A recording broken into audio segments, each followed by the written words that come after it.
Hi, my name is Jonathan Turner. I'm a philosophy major with a minor in theology at Xavier University, and as you can see, today we'll be covering the topic, with the advancement of CRISPR technology, what role does it play on how we define humanity?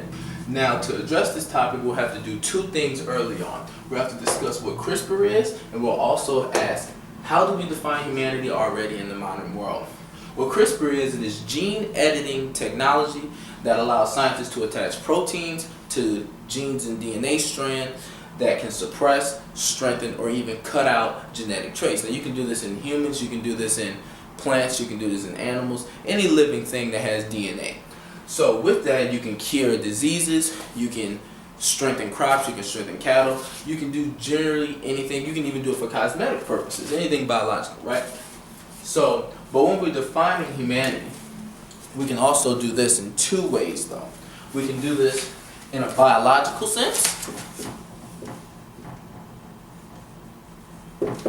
or we can do this in a philosophical context.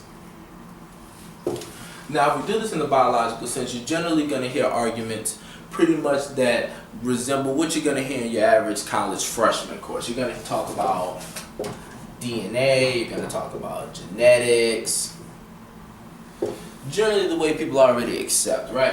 When we do this in a philosophical sense, you're going to have different theories. You have writers from many centuries, you have writers from all over the world. But today, what I think I'd like to focus on is a specific author named Katia Lingham. Now, in her article, The Human Being is a Unity and Aesthetic Perception and its Possible Meaning for Aesthetic Education in the Global Age. Now, what she actually does, she actually says there's two parts to be human. We have our spirit, which is consisted of two things, the body, and then we have the soul. But that coupled with aesthetic perception,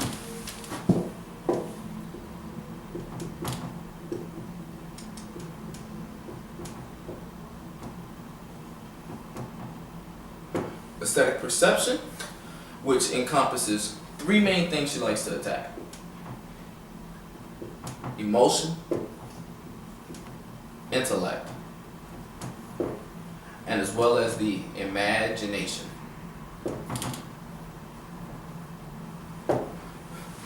Now, interesting enough, what she says is that this part of man actually strengthens this part. It strengthens it by allowing us to maneuver, allowing us to use our organic bodies.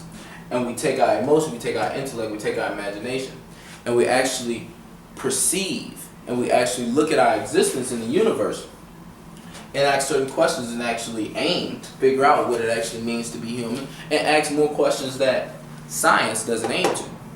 Now, you may ask the question, well, if I'm a scientist, why would I ever want to step on this field's toes? If I'm a philosopher, why would I want to step on this field's toes? Which is true. When you're studying a discipline, you would like to study within the framework that you already have. But what happens when you step outside of the lab? What happens when you stop writing for a second? Don't you have to take as much as you can into consideration? So now, we bring these two together. And the way we do this is by an author named Gerald Boodoo.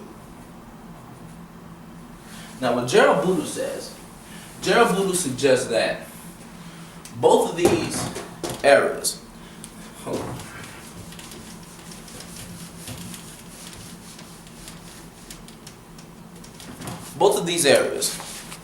we have science,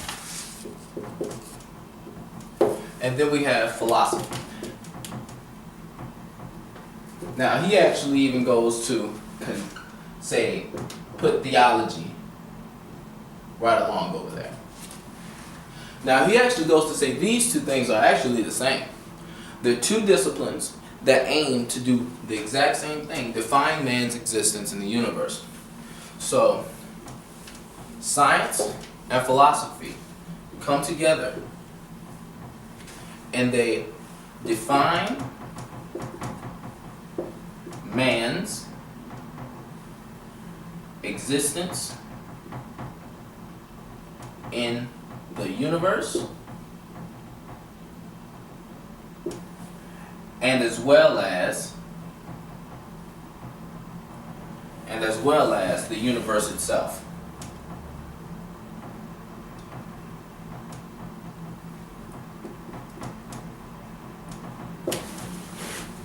Now, but then, if these two come here, where do they differentiate? They differentiate in their approach. Science aims to do things in a, like we already stated, a biological sense, things that you can see under microscopes, things that can be proven, things that are more, that follow the laws of physics. Now, but philosophy, theology mainly, they aim to attack these things in more of a metaphysical sense, in a way that's not necessarily something that's tangible at all times, but more things that are more theoretically based. But which one stands stronger over the other? Buddha would say neither. They do the exact same thing here. So, with these two, now that we have the way that we're going to be looking at how we define humanity, and Kitai's Lynch's definition, we're also going to ask a specific question here. What role does technology play when we're defining humanity? Now, upon this, I think generally we look at technology in the sense that, the technological age we live in today, where it's fast internet, we have social media, we can be speaking to someone from America all the way in China in just in a few seconds and not even be face to face with them. But let's actually look at technology as a whole, holistically. Technology has always existed and has always advanced. Now, I think that every time technology has advanced, we have stories, or we even pose ideas. We have biblical texts. We have texts like the Bible. The Bible addresses this in the Tower of Babel story.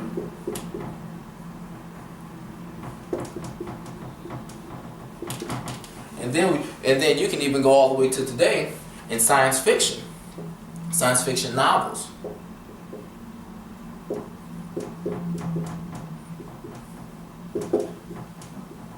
Science fiction novels like 1984, George Orwell. And then you can even go all the way, you can even do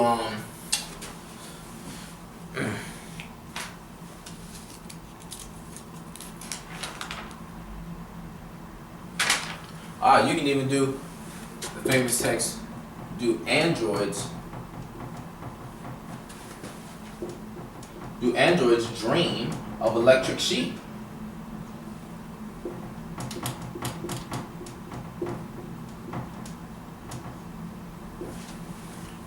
What all of these texts do, they give a depiction of how man's relationship to technology has always affected his perception of himself. In the Tower of Babel story, we see man build such great technology to where man can speak the same language, and they build a tower to where they can try to reach the heavens to reach God. But then we see how God denies this idea, that man starts to marvel at himself and say how great he's become because of his technology. We see in 1984, we see a society run by a big brother type system where everything is under the constant watch of the government. We see in the story, Do Androids Dream of Electric Sheep, we see a story of androids, man be able to create androids. And with androids creation, what does that actually mean when they can actually do the same things that man does? What makes humans human if we can create artificial life? Now, these are topics that are very, very important to this central question, because we're trying to figure out, with CRISPR technology and with its constant advancement, what role does it play on how we define humanity? Where are we able to grow? Where are we going to be growing in the next few years? So now we have to do something that we haven't done yet. How do we approach weighing the pros and cons of CRISPR?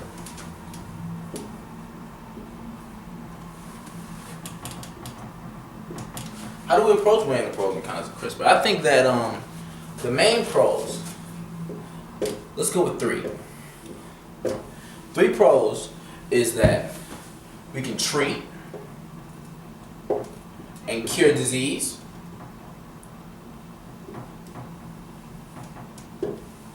We can create healthier plants as well as cattle for ourselves. And then we can also further technology through research. But I think this is where philosophy probably comes in more. I think that these are the three main topics that we're going to be battling with, the three main arguments that are going to be brought up most. Now, I think what philosophy would pick at in terms of pulling out one of the cons is this argument right here. This argument right here suggests that other living beings, whether they're plants or animals,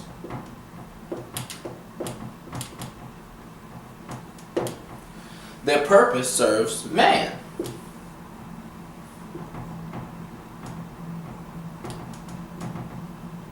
If we say this, then that means other living things are only for utility purpose. And are we fine with that? That brings up moral questions, ethical questions. And then that even addresses back to Katia's idea of the spirit being split into the body and soul. Now, it would seem with this argument, it just aims to please the body. Someone could argue the soul, but I don't think that would be strong enough. But what comes here, when we ask this question, is this okay for plants and other living beings to solely just serve the purpose of man? How does that affect our soul? How does that affect our moral code? Do our moral judgments actually allow that? Now,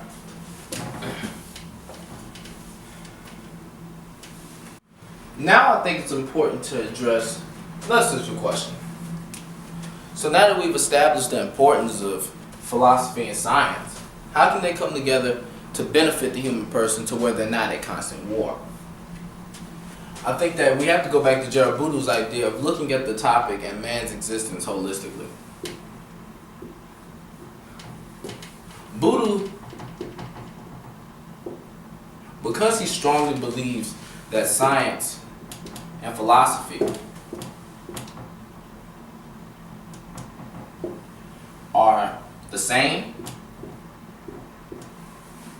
he would say that they need to exist together, because we have to realize that they aim to answer completely different questions. Science doesn't aim to answer questions about the soul, and philosophy and theology doesn't aim to answer questions about scientific inquiry. That is the key to understanding how these two disciplines need to come together to benefit the person. Now I think it's time to address the elephant in the room and ask the main question. How does CRISPR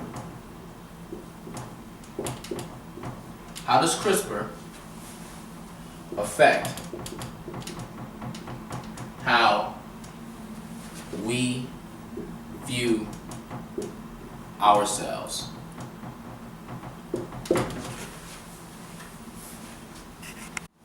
I actually don't think CRISPR would change that much at all. Science already has the perception that humans are already just regular creatures. The only thing that sets us different is our level of intellect and our ability to question our existence in the world. But with CRISPR, it pushes it further in one main way. CRISPR manipulates and affects the human genome. Then this will be the closest we've ever gotten to the smallest building block of man.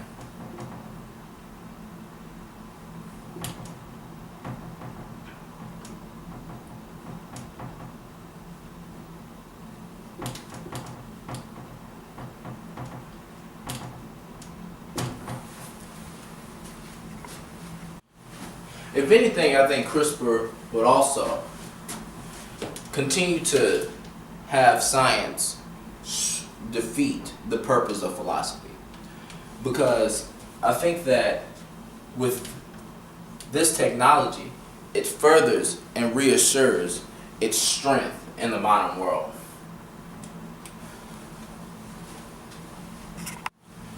science would end up continuing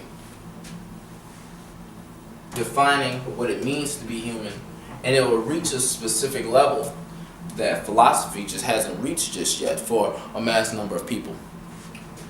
So, in recapping, with the advancement of CRISPR technology, what role does it play on how we define humanity? It will play a major role because, one, it affects the smallest building block of what it means to be human, but only on a biological sense. And the reason it stands so strong is because we have accepted the biological explanations of our existence more than we have the philosophical ones. And through this, philosophy will continue to be pushed out, and it will be not as reliable as science is. Thank you, and this is our discussion on topic with the advancement of CRISPR technology. What role does it play on how we define humanity?